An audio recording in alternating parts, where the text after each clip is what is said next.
अध्याय 3 बाल विवाह। जितना मैं चाहता हूँ कि मुझे यह अध्याय न लिखना पड़े, मैं जानता हूँ कि इस कथा के दौरान मुझे ऐसे कई कड़वे मसौदे निगलने होंगे और मैं अन्यथा नहीं कर सकता अगर मैं सत्य का उपासक होने का दावा करता हूँ। 13 साल की उम्र में अपनी शादी को यहाँ रिकॉर्ड करना मेरा दर्दनाक कर्तव्य है। जैसा कि मैं अपने बारे में उसी उम्र के युवाओं को देखता हूँ जो मेरी देखरेख में हैं और अपनी शादी के बारे में सोचते हैं, मैं खुद पर दया करने के लिए इच्छुक हूँ और मेरे बहुत से बच निकलने पर उन्हें बधाई देता हूँ। मैं इस तरह के बेतुके जल्दी विवाह के समर्थन में कोई नैतिक तर्क नहीं देख सकता। पाठक कोई गलती न करें, मेरी शादी हुई थी, सगाई नहीं हुई थी, क्योंकि काठियावाड़ में 2 अलग अलग संस्कार होते हैं, सगाई और शादी।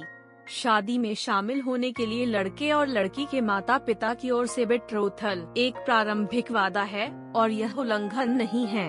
लड़के की मृत्यु से लड़की के विधवा होने का कोई मतलब नहीं है। यह पूरी तरह से माता पिता के बीच एक समझौता है और बच्चों को इससे कोई सरोकार नहीं है। कई बार उन्हें इसकी जानकारी भी नहीं होती है। ऐसा प्रतीत होता है कि मेरी 3 बार सगाई हुई थी, हालांकि मेरी जानकारी के बिना। मुझे बताया गया था कि मेरे लिए चुनी गई 2 लड़कियों की बारी बारी से मृत्यु हो गई थी और इसलिए मैं अनुमान लगाता हूँ कि मेरी 3 बार सगाई हुई थी। हालांकि मुझे एक धुंधली याद आती है कि तीसरी सगाई मेरे 7वें वर्ष में हुई थी, लेकिन मुझे याद नहीं है कि मुझे इसके बारे में सूचित किया गया था।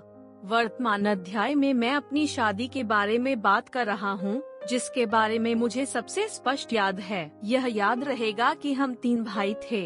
पहला पहले से शादीशुदा था।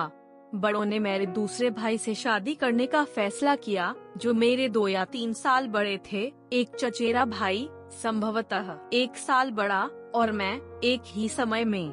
ऐसा करने में न तो हमारे कल्याण का विचार था, न ही हमारी इच्छाओं का। यह विशुद्ध रूप से उनकी अपनी सुविधा और अर्थव्यवस्था का सवाल था। हिंदुओं में विवाह कोई साधारण बात नहीं है।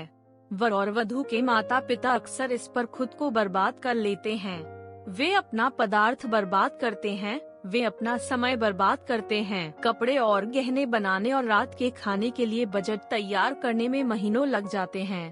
प्रत्येक तैयार किए जाने वाले पाठ्यक्रमों की संख्या और विविधता में एक दूसरे से आगे निकलने की कोशिश करता है।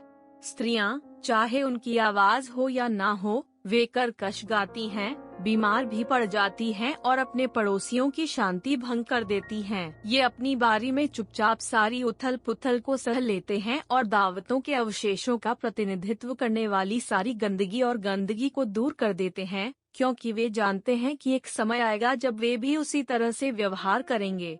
मेरे बड़ों ने सोचा, यह बेहतर होगा कि एक ही समय में यह सब परेशान कर दिया जाए।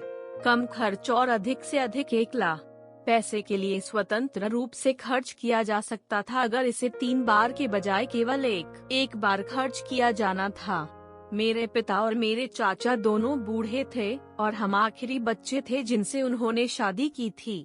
यह संभावना है कि वे अपने जीवन का अंतिम सर्वश्रेष्ठ समय बिताना चाहते थे।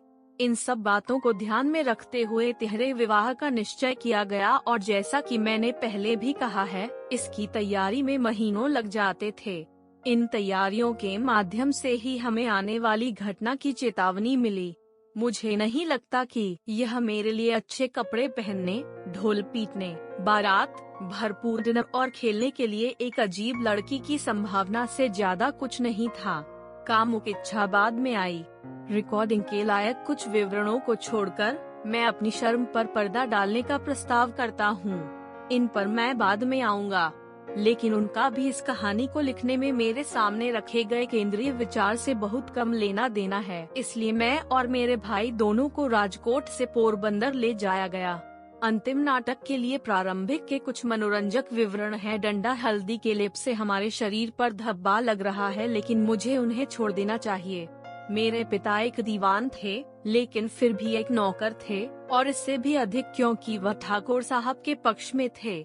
बाद वाले ने उसे अंतिम क्षण तक जाने नहीं दिया, और जब उसने ऐसा किया तो उसने मेरे पिता के लिए विशेष स्टेज कोच मंगवाए, जिससे यात्रा 2 दिन कम हो गई। लेकिन किस्मत ने कुछ और ही चाहा था। पोरबंदर राजकोट से 120 मील की दूरी पर है। 5 दिनों की एक गाड़ी यात्रा।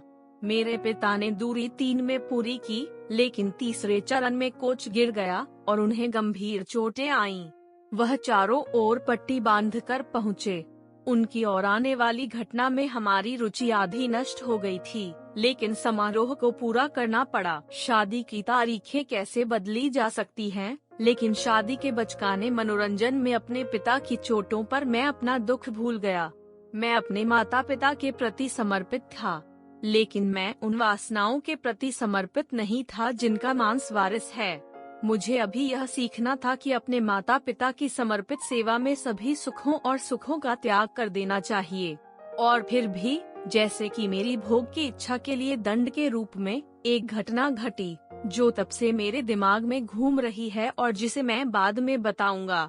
निष्कुलानंद गाते हैं, इच्छाओं के त्याग के बिना वस्तुओं का त्याग अल्पकालिक है। चाहे आप कितनी भी कोशिश कर लें, जब भी मैं इस गीत को गाता सुनता हूँ, यह कड़वी अप्रिय घटना मेरी स्मृति में दौड़ जाती है और मुझे शर्म से भर देती है। मेरे पिता ने अपनी चोटों के बावजूद एक बहादुर चेहरा दिखाया और शादी में पूरा हिस्सा लिया। जैसा कि मैं इसके बारे में सोचता हूँ, मैं आज भी अपने मन की आंखों के सामने उन स्थानों को बुला सकता हूँ जहाँ वह बैठे थे जब उन्होंने समारोह के विभिन्न विवरणों को देखा। तब मैंने सपने में भी नहीं सोचा था कि एक दिन मुझे बचपन में मुझसे शादी करने के लिए अपने पिता की कड़ी आलोचना करनी चाहिए। उस दिन मुझे सब कुछ सही और उचित और मनभावन लगा। शादी करने की मेरी भी जिद थी, और जब मेरे पिता ने जो कुछ किया वह मुझे निंदा से परे लगा, तो उन बातों का स्मरण मेरे मन में ताजा है। मैं अपने आप को कल्पना कर सकता हूँ, आज भी हम अपनी शादी के मंच पर कैसे बैठे, हमने कैसे सप्तपदी का प्रदर्शन किया, कैसे हम नवविवाहित पति पत्नी ने एक दूसरे के मुंह में मीठा कंसर डाला और हम कैसे साथ रहने लगे। और ओह, वह पहली रात, 2 मासूम बच्चों ने अनजाने में खुद को जीवन के सागर में फेंक दिया। मेरे भाई की पत्नी ने पहली रात को मेरे व्यवहार के बारे में मुझे अच्छी तरह से सिखाया था। मुझे नहीं पता कि मेरी पत्नी को किसने कोचिंग दी थी। मैंने कभी उससे इसके बारे में नहीं पूछा और न ही अब मैं ऐसा करने को इच्छुक हूँ। पाठक को यकीन हो सकता है कि हम एक दूसरे का सामना करने के लिए बहुत घबराए हुए थे। हम निश्चित रूप से बहुत शर्मीले थे। मुझे उससे कैसे बात करनी थी और मुझे क्या कहना था। कोचिंग मुझे दूर तक नहीं ले जा सकी, लेकिन ऐसे मामलों में वास्तव में किसी कोचिंग की आवश्यकता नहीं होती है। पूर्व जन्म के प्रभाव सभी कोचिंग को अनावश्यक बनाने के लिए पर्याप्त शक्तिशाली हैं। हम धीरे धीरे एक दूसरे को जानने लगे और साथ में खुलकर बात करने लगे। हम एक ही उम्र के थे, लेकिन मैंने पति